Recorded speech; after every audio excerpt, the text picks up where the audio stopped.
maaleykum salaam Babacar di nuyu mboolem ñi ànd ak rajo Futur Média xibaar yi ñu tàmbalee kook Seydina Bougazeli mi nga xamante ne bët setagul ci ay mbiram tey lay delluwaat ca section recherche bu gendarmerie bu Colobane député APR bi dàkkantale boppam Baye Fallou Macky Sall démb la ñu ko njëkk a teg loxo laata ñu koy bàyyi tey lay delluwaat mbirum faux billet la ñu koy toppee Abdoulahat Ka di maire Touba ay nit a dal ci këram muy lu kuréel gi ëmb maire yi ci Sénégal di ñaawlu ba noppi sàkku ci yoon mu def ci liggéeyam.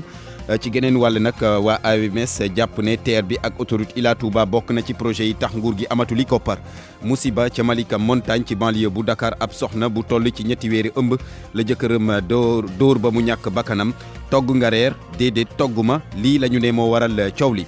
gàmmuwaat bi ñu ngi koy waajal ci week-end bii la Medina Baye Ndiassane ak yeneen i këru diine yi di ko waajal groupe Futur Média yebal na ab délégation ca Medina Baye tàggat yaram des na ci ànd ak Cheikh Tidiane Diagne xibaar yi aada yi Ndate Diop li ci yéene kay yeeg Mamadou Mohamed Ndiaye.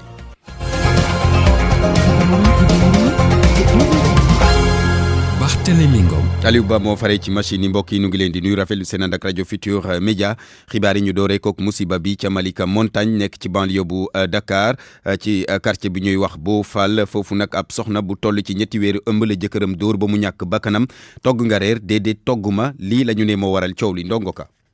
jëkkër ju dóoru jabaram ba mu ñàkk bakkenam nag mooy li xew ca Malika Mamadou Thiam mooy ki jëfa lu nu mel ci soxnaam si di Aminata Ka te toll woon ci ëmb ñetti weer lu nu mel tax ba seen dëkkandoo ya nekkee nag ca quartier Beau Fall ca Malika Montagne daal di yéemu nag ci gileeg ñaawteef xew-xew bu ñaaw bi nag daal di am bisuk àllarba ci guddi ci àllarba joojee ca suba si nag ci la Aminata Ka daal di génn këram daal di wutali nag ca këru docteur ngir daal di def lii di échographie ba mu jógee këru docteur moom soxna si ay atam toll ci ñaar fukk ak ñaar jotutoo woon naa nag dugg ci waañ wi ngir waajal añ wi ngir ñàkk togg añ moom jëkkër ji nag daal di ko ciy jàppar mer ba tax na dóor yi mu ko dóor moo daal di yóbbu laa bi si na kii di Aminata Ka ñeenti weer rek ba nu takkee seenuk sëy ak léegi gannaaw gi moom néewuk Aminata Ka ñu daal di ko yóbbu nag ca hôpital général Idrissa Pouye ex-CTO kii di jëkkëram ji di Mamadou Thiam moom it ñu daal di koy teg loxo daal di koy yóbbu ci garde à vue ca commissariat police bu Malika waaye bu nu sukkandikoo ci sunuy source kii di Mamadou Thiam doonoon na ko daawul muñal benn yoon kii di soxnaam si di Aminata Ka ndax daawul jug saa su ne ci di ko dóor yu mitti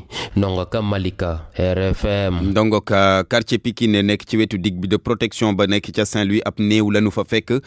ku góor la koo xamante ne ñënu daal wérul woon noonu trop sapeur pompier nag jël na néew ba daal di ko yóbbu ca hôpital ba police ubbi na ci enquête na Mohamed Nabi Sila. néew bu ñu gis ci alxamis ji ci ngoon si ci digg bu Pikine tax askan wi jaaxle lool ci lu aju ci jëye ju ni mel ñu dëkk ca bërëb ba gannaaw bàyyi nit ñu doon romb yëgal leen xabaar bi lee ñoom ñu ñëw nemmeeku néew bi laata ñuy woo police ak sapeur pompier yegsi ci bërëb bi jël néew bi yóbbu ko ci l'hôpital sapeur pompier yegsi ci bërëb bi gis ni nit ki dara desatul ci moom askan wi fi yeewoo ñenn ñi gis ni amoon na feebaru xel ñeneen ñi sax di wane ràññeeku bu ñu amoon ci ku ni mel nu mu mënti demee sapeur pompier jël néew bi yóbbu ko ci morgue bu l'hôpital bu Ndang gannaaw bu police teewee ci bërëb bi ab l'enquête doon lu ñu tijji pour xam nit ki lu ko faat ñenn ci askan wi sax gis ni bërëb bu ni mel salte ak mbalit mi ci digg bi tax nit ñu bare di jóge fu ne di ñëw ci bërëb bile ba tax na ñoom jooytu nañu ba tey ñu jële fi mbalit mu ni mel néew bu ñu gis ci bërëb bi doonut lu njëkk ci seede yoo xam ni jot nañ ko nemmeeku ci bërëb bile ba tax na tey setal ko mën na indi yokkute ak kaaraange ci bërëb bile RFM ci Ndar Géej Mohamed Nabi Sila. pour man RFM mooy rajo bi gaaw ci xibaar yu wóor. RFM xibaar yu wóor te wóor. wéy ci xibaar yi gannaaw bu juróomi simili bootoo ci juróom-ñetti waxtu Seydina Bougazeli bët setagul ci ay mbiram tey lay delluwaat ca section recherche bu gendarmerie bu Colobane député APR bi dàkkantale boppam Baye Fallou Macky Sall démb lañ ko njëkk a teg loxo laata nu koy bàyyi tey jii mu war faa delluwaat mbirum faux billet la nu koy toppee Pape Bes Diba. Bougazeli nar a taxawaat ci kanam gendarme yu section recherche ginnaaw buñ ko fa yendalee démb ci ngoon gi lépp balaa loolu dañ ko jàppoon ca këram ca Géejawaay moom député Seydina Fall Bougazeli ñu tuumal ko ñu ne dafa dugal loxoom ci wàllu faux billet ak def trafic waaye gendarme yi ko jàpp nag ngir ñu am ci lu leer dañ ko tegal piège dañ ko woo ne ko dañu soxla commande faux billet moom xamul ne kaka woo ab gendarme la mu yaakaar ne dal na ci kaañ bëgg a defar mbir mi mu nekk erreur ngir moom nag ndax ci booba lañ ko jàpp waaye nag suñuy xibaar lum ñu xamal mooy Seydina Fall Bougazelli nekkul moom rek moo bokk ci mbir mi ndax am na lu toll ci juróom benn nit yi nga xam ne ni ñoom lañ njëkkoon jàpp sax ci mbir mi balaa ñuy jàpp Bougazelli faux billets yi nag nu mu toll xamale wuñ ko waaye li leer moom Seydina Fall fekk nañ ci këram ak moom xaalis mu mel ni kon jamono ji ay nattangoom assemblée nationale di sumb liggéey ci commission technique des finances moom député bi nga xam ne moom nee na Baye Fallou Macky Sall la moom ci ay finance boppam la nekkoon. Pape Bess Diba kuréel gi ëmb maire yi ci Sénégal nag di ñaawlu attaque bi nga xamante ni def na ko ci këru maire bu Touba di Abdou Lahad Ka ba tax muy sàkku ci yoon mu def ci liggéeyam moom nag ñaawlu na it li nga xamante ni ñoo du waa AMS ñoom tamit ñaawlu lii di projet TER bi ak it projet Ila Touba yi tax daal nguur gi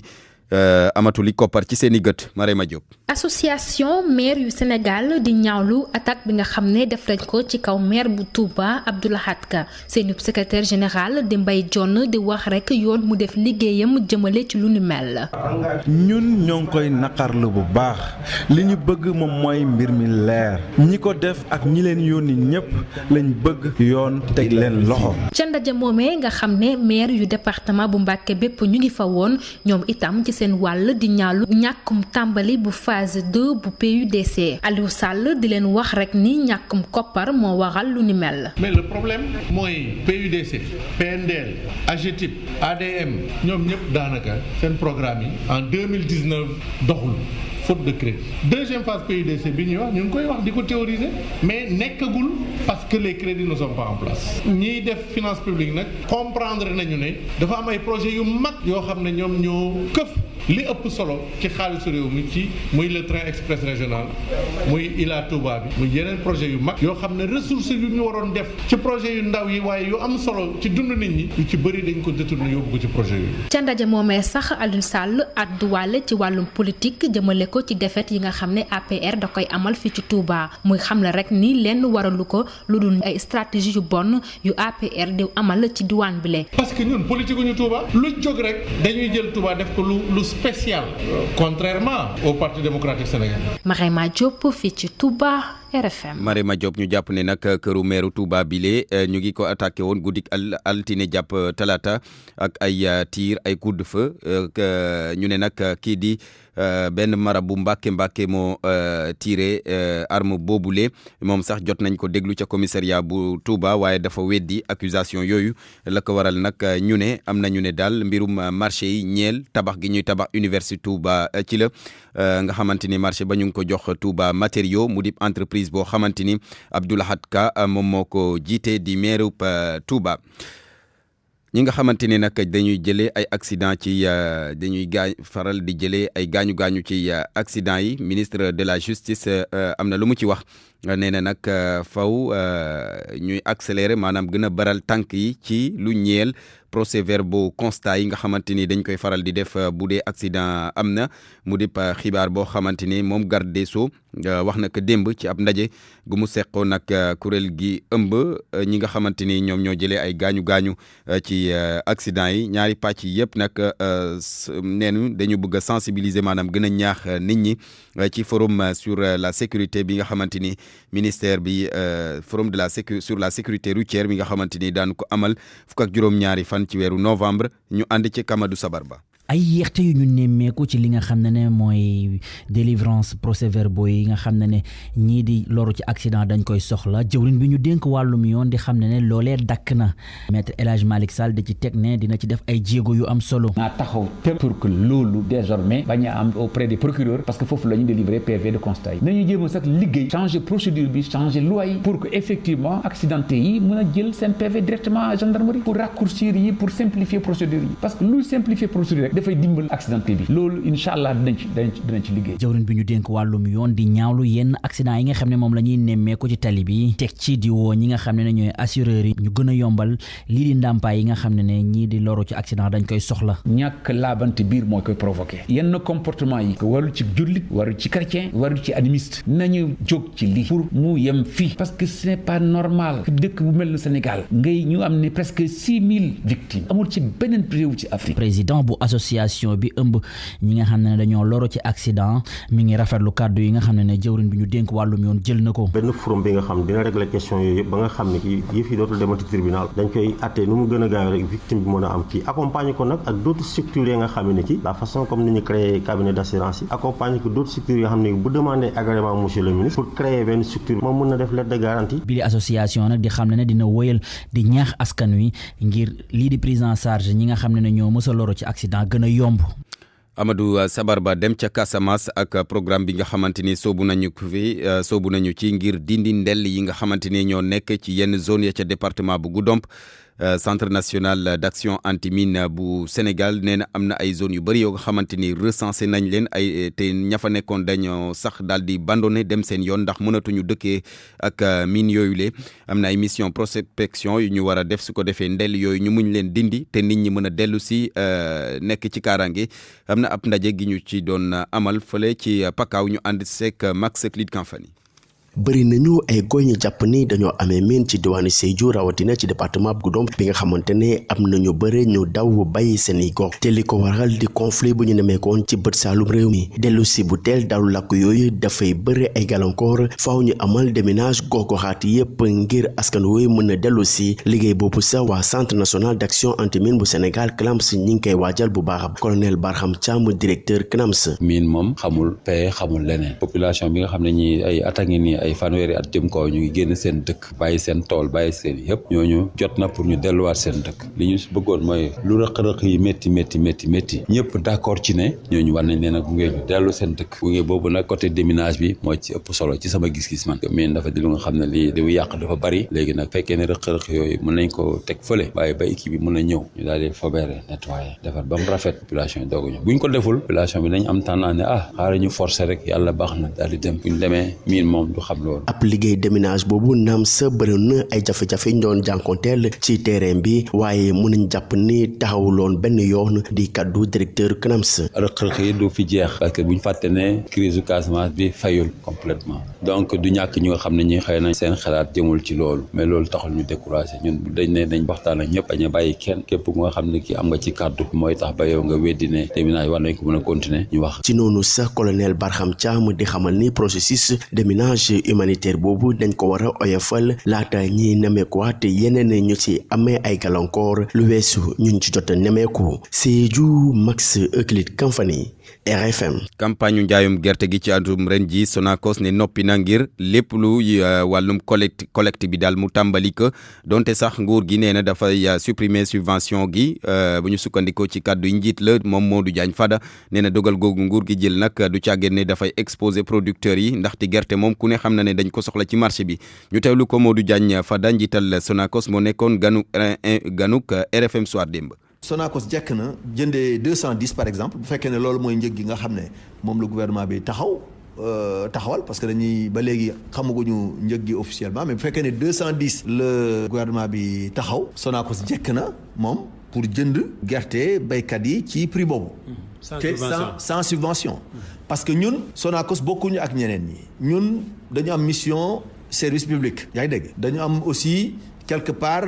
une mission sociale bu nga xam ne fala budda mun ñu ko ñàkk bañ a jouer parce que mënuñu bàyyi gerte gi ci loxoy baykat yi baykat bi mënul bay ba sonn ñàkk ba sonn ñu ñaan ko dañ koy jëndee 150 wala dañ koy jëndee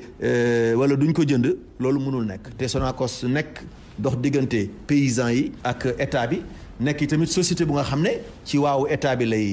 lay dox donc ñun jekk nañu tey Sonacos jekk na en tout cas jël nay mesure am pour mën a jënd gerte gi à 210 francs te du xaar ci état bi mu subventionné ko. mais est-ce que conséquences yi du doon loo xamante ne nii dina mën a yàq campagne bi ba lambal gerte gi bu fekkee ni day 210 yooyu bu amul subvention ci yeneen huiliers privés yi. non xam nga gerte moom fi mu toll nii gerte mënatul lamb parce que ñi soxla gerte ci àdduna bi ñoo bari njëriñu gerte moo bari munoo dégg bu ñu béyoon 2 millions de tonnes doo dégg mukk ñu ne gerte lamb na à moins que xanaa Sénégal tëji buntam ne kenn du exporté. Modou Diagne Fada njiital Sonacos ci micro Makumba Bey. ak RFM kumpa jeex na. wax ci wàllum diine ak gàmmuwaat bi nga xamante ne ci week-end bi lañu koy amal Medina Baye Ndiassane ak yeneen këru diine yi nekk di ko waajal groupe Futurs Médias yebal na ab délégation foofu la ca Medina Baye Omar Mbow. jërë ngeen jëf délégation bu groupe Futurs Médias dalal nañ ko bu baax a baax fii ci Medina Baye enveloppe xaalis ay butéelu ndox ak ay t-shirt la groupe Futurs Médias jox imam bi ngir participation am ci bile gàmmuwaat Cheikh Tidiane Cissé kontaan ci lool. suñ toogaay bi yonent bi tuddoon na ko waaye bu ko tuddee itam dana xam ne moom moo tax ñu toog dana xam ne itam lu baax moo tax ñu toog kon lépp lu ñu rey ci bisam bi wala ñu def ko ci wala yu mel nii nga xam ne ay teraanga la ngeen def ko ci rek ndax olof dafay wax ne nit war naa mën a fàtte ku nekk ba mu des ci la taxa. ginnaaw bu ñu jógee kër imam ba délégation bi dafa dem seeti représentant wu xalif bi ca këram ci discours am Mohamed Maou Ibrahima Niass di ñaan ngir jàmm sax ci bile groupe. ñaanal Youssou Ndour ak ñiy dimbalanteeg moom yéen ñëpp ñu ngi leen di ñaanal yàlla. yal na yàlla dëgëral leen. yal na yàlla yëkkati seen rajo bi ba mu tolloog rajo àddina bi. événement bu doy ni gàmmuwaat nga xam ne jéggi na frontière u Sénégal yi Daouda Diouf mi jiite bile délégation ne GFM mënu ko ñàkk a teewe. Medina Baye mooy gàmm gi nga xamante ne ngay gis ay américain gis ay Sierra Leone ay Ghanéen ay Gambien ay Mauritanien ay Malien yoo xamante ne fii la ñu dëkk ñun aussi dimension internationale boobu Futurs Médias ten na ci compte au point ñu ñëw aussi couvrir. RFM TFM L'Observateur TFM Religion maanaam supportu GFM yi yëpp ñoo ngi fii ci Medina Baye ngir couvrir bi lay événement ngir képp foo mënte nekk ci àdduna bi nga mun koo déglu ak gis Omar Mbow Kaolack RFM. RFM Sport. Cheikh Tidiane noo def. maa ngi lay fay Barthélémy. allo Réni. noppal ko ñeenti fan juróomeel ba xëy ñëw di damm ay loos ay dama xaw a tawat rek. ci nga liggéey ba waay ci nga liggéey ba naaw fu mu toll nii. acca Cheikh tàggat yaram looy tàmbali. wàllu basketball lañ koy daal di door rek lii di tournoi préqualification olympique ca Maputo ca Mozambique. Sénégal daal dina soobu démb ci les jongante daal di am ndam ci diggante mag Mozambique 75-71 pour équipe bu Sénégal gi jàppale nag ëllëg ci bu 13h30 jotee c'est le Sénégal di daal di soobuwaat ci geneen jongante diggante mag Mali lay daal di doon Mali ak Angola danañ ko daal di amal niki tey yi ci ajuma gi ba tey foofu la ci Maputo. RDC di République démocratique du Congo ñoom dañoo daal di forfait Nigéria ak Mozambique ñoom daal nañ qualifié ba pare ci wàllu demi-finale ci wàllu groupe boobu nga xamante ne ci la ñu daal di ne. ku loolu weesoo ñu daal di waxtaanee wàllu football ak lii di qualification bu bokk éliminatoire CAN Cameroun 2021 ci jongante jàppale nii démb Algérie moom di équipe championne d'Afrique en titre dafa daal di daan di sax ñi di waa Zambie ci dëkkam juróomi bal ci dara Bounedjah moom jot naa dugal ñaari but Riyad Mahrez jot naa football moom mi nga xam moo di capitaine équipe bi waaye jot a dugal Mozambique daal di am ndam ci digganteem ak ñi di waa Rwanda 2-0 Togo moom ab mbetteel ci dëkkam ndax Comore ko fa daal di fekk daal di ko daan benn bal ci dara Égypte ci dëkkam daal di match nul ak Kenya 1 but partout Mohamed Salah jot a football ndax gaañu bu ko tëral République démocratique du Congo ak Gabon dañoo daal di match nul 0 but partout ci Accra démb Ghana daal di na fa am ndam diggam ak ñi di waa Afrique du Sud ñaari bal ci dara ci derby ouest africain bi diggante Mali la woon ak Guinée ni ki démb ca Bamako ndam demul ndam dikul kenn jot dugal moromam kon bokk dañoo daal di match nul kon bokk 2 buts partout. diggante Mali ak Guinée kenn dugalul sa morom. 2-2 waaw ma nga noonu 2-2 waaw ab njumte la moo tax xaw rectifié naa ko. kon bokk 2 buts partout diggante Mali ak ñi di waa Guinée. bu loolu weesoo ñu daal di waxtaanee football ba tey waaye bi la yoon ca biti réew ak lii di qualification Euro 2020. ñii di waa Angleterre daal nañu qualifié ci googule tournoi ànd ceeg France ak Portugal Angleterre moom démb dafa daal di daan di sax ñii di waa Monténégro juróom-ñaari bal ci dara 7-0 ka ci gën a ràññee ko nag moo di attaquant Tottenham bi di Harry Kane jàppale ni tamit France moom daal dina am ndam diggante mag ñii di waa Moldavie ci Stade de France ñaari bal ci benn kii di Olivier Giroud moom moo jot a dugal but bu permettre équipe France mujj am ndam diggante mag Moldavie di ab penalty bi ñu daata def ci kaw Lucas Digne. République tchèque moom itam daal di qualifié gannaaw ba mu amee ndam diggante mag Kosovo 2-0 Serbie moom dafa daal di am ndam ci diggante mag ñi di waa Luxembourg 3-2 na ma leen ko waxee nag ñi di waa Portugal itam daal dina ñoo qualifié gannaaw ba ñu amee ndam juróom-benn bal ci dara seen digg ak ñi di waa Lituanie ki di Cristiano Ronaldo di doomu Portugal moom jot naa dugal ñetti but ci googule jongante ñu daal di waxtaanee mondial U17 bu football ca Brésil lañ koy daal di amalee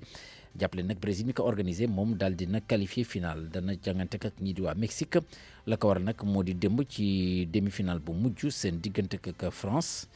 Brésil moo ko daal di daan 3-2 donte sa France jekku na woon loolu ngir daal di kon bokk am ndam ci diggante mag équipe boobule di Brésil ndax moom moo ne woon 2-0 ba match bi amee waxtu ba tegal ñaari simili la waa Brésil daal di kon bokk wàññi score bi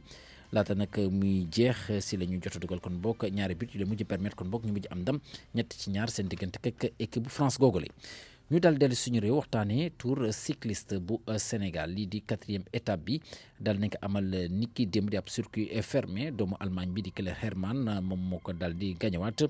waaye jamono gi lii di maillot jaune bi ku ko yore di doomu Rwanda di Didier Munyaneza dañ si ànd ak Abdoulaye Diop. toll ci téeméer ak ñeent fukk ak juróom-ñaari kilomètre diggante Saly Plateau de Diass ak Ngaparou ñeenteelu étape bu tour du Sénégal bu wàllum vélo ki nga xamante ni mooy di doomi allemand bi di Hermann Keller yor itamit maillot vert bi moom moo daal di koy gagné ki nga xamante ni moo topp ci ginnaawam Thomas Linhart bi le doublé allemand nag soppiwul lu bëri ci classement général bi ndax doomu Rwanda bi di Munyaneza moom mi agsi si fukk ak juróomeelu place bi moo way di tëyandi maillot jaune bi doomu Sénégal bi di Bekay Traoré moom mi jël ñetteel ci étape bu bés bi daal di def ab jéego bu am solo ba tax na ci classement général bi mi ngi toog ci fukk ak ñaareelu place bi leader bi daal di koy rawee fukki simili ak ñaar yu toftal fukki seconde ci classement meilleur africain yi moom mi la di Bekay Traoré nekk ci équipe Sénégal nationale mi ngi ci juróom-benneelu place bi te ki nga xamante ni moo di Didier Munyaneza moom moo ko jiite toftal ci ivoirien bi di Yossi Adamo Munyaneza moomee sax moom it la ñu jox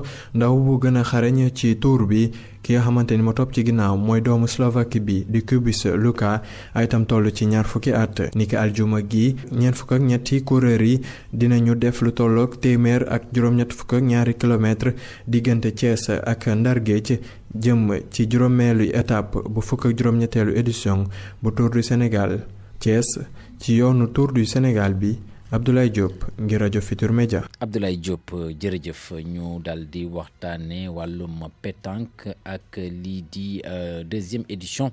bu tournoi international bu pétanque bu Dakar jàppale nag lu tolloo ko 300 bu liste ñu ngi leen di xaarandi fi nii ci Ndakaaru yëf yi nag danañ ko daal di amal fukki fan ak juróom jàpp fukki fan ak juróom benn ba fukki fan ak juróom-ñaar ci weeru novembre kon bokk ni ki démb fédération sénégalaise bu sport bu liste mu ngi doon amal lii di conférence de presse ma nga amee woon ci teewaayu Sora Thiam. lépp yemb na lu ñeel ñaareelu édition Open International bu Dakar ñeel pétanque bu ñu sukkandikoo ca njiital fédération sénégalaise bi lu jëm ci inscription yi moom dañ koy daal di wëyal Gassane Ezedine di ñu ko xamal. bu mag la am na frais yu bëri la alhamdulilah dina am fii 330 joueurs di am na équipe yu bëri ñu ngi ñëw ci pays voisins yi ñu ngi ñëw xam naa ne man daal dama ragal même lu nekk 360 joueurs au moins 120 joueurs 120. lu jëm ci édition gi lay gis nañ ci nag ab coppite gu ci am ci côté Sénégal mu di ab équipe goo xamante ni gu yees la te ay tout tànk ñoo fa nar a nekk mu di Fallou Seck Mohamed Mboup ak Amir Dahala. suñu équipe bi xale yi la ak aussi l'année dernière on avait 105 équipes tey on est à 110. équipe nationale man ay xale yu gën yu aay doo daanu rek mooy xale yu aay la. budget wu gi la édition nag mi ngi toll ci juróom fukki millions ci suñuy koppar. vainqueur yi dina am 6 500 000 mooy 10 000 euros. perdant yi moitié la et ainsi de suite mais vainqueur yi 6 millions et demi yi daal même si demee partout amul ci àdduna kii mooy plus grand concours ci àdduna Sénégal la. lu jëm ci gile compétition nag juróomi poule lay doon lu ñeel wërngal gu njëkk gi waaye nag buñ ci jógee juróom benn fukk ak ñeenti bu liste yi nga xamante ni ñoom ñooy jiitu ñoom ñooy qualifié ngir wéyal li des ci compétition bi ña nga xamante ni dañ leen a teel a éliminé nag ñoom ñoo nar a amal beneen tournoi gu ñuy woowee Coupe des Nations tournoi gi nag fukki fan ak juróom lay doon jàpp fukki fan ak juróom ñaar ci weeru novembre ca hôtel Ngor Jarama. Barthélemy. way wi daanu. lan mooy sa sport favori yow. man football. doo pétanque. pétanque daan naa ko de mais dama xam ne loxo bi jubut da ngay sànni affaire boule bi nekk fee ba sànni fële ma xam samay bopp ma bàyyi ko. Georges moom la daan pratiqué. waaw ak handball. jërëjëf Cheikh Tidiane Diagne. RFM rajo askan wi. ñu yegg si nag ci xibaaru aada yi ni ñu koy defee suba si nekk dalal kii di Ndaxte Diop. dal leen ak jàmm fukk ak juróom-ñaareelu édition bu foire internationale bu livre ak matériel didactique bu ndakaaru pré-colloque ba nga xam ni moom lañ ca jiital daal di nañ koy amal ni ki démb ci musée des civilisations noires di am ndaje moo xam ne nii tax na jëwriñ ji ñu dénk lépp lu jëm ci wàllu aada ak cosaan ñëwaat bu baax a baax ci xët wuñ ko jagleel di maanaam thème ba di livre ak citoyenneté. Abdoulaye Diop. Il s'agit aujourd'hui d'un pré-colloque. D'une manière... lii pré-colloque la rek waaye laata ñuy àgg ca bés ba tey jii nag ñuy waxtaanee ci place su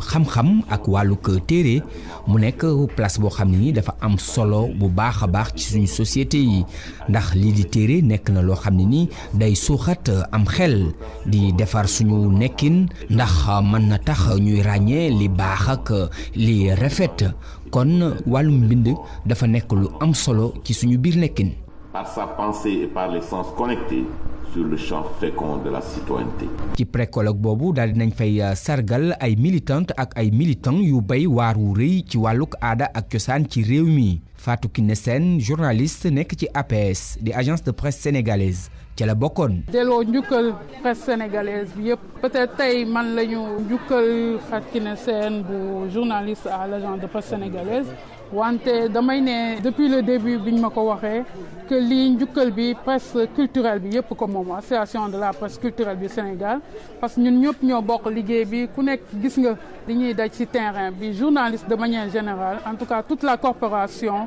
laa ko dédié trophée bi may door nag je m'attendais pas à ce que ñu primé ma tey surprise la parce que pour man dama doon def rek sama liggéey comme ñun ñëpp ni ñuy defee bés bu yàlla sax suñu liggéey dem sur le terrain dem wute information ñëw rendre compte nullement que ma xaaroon tey bés bu mel nii. foire internationale du livre et du matériel didactique daañu ko amal ñaar fukki fan ak benn ba ñaar fukki fan ak juróom benn ci weeru novembre wi. cinéma la ñuy jeexale ak banlieue film festival ñeenteelu ko édition bi ñu koy door tey jii ci xët wi ñu duppee regard sur la relève organisateurs yi di waa ciné banlieue di daje sax tey jii ak taskatu xibaar yi bu ngoon jotee banlieue film festival danañ ko amal ba fukki fan ak juróom-ñaar ci weeru novembre jageen jëf ci déglu bi fii la ñu yem ci biir chronique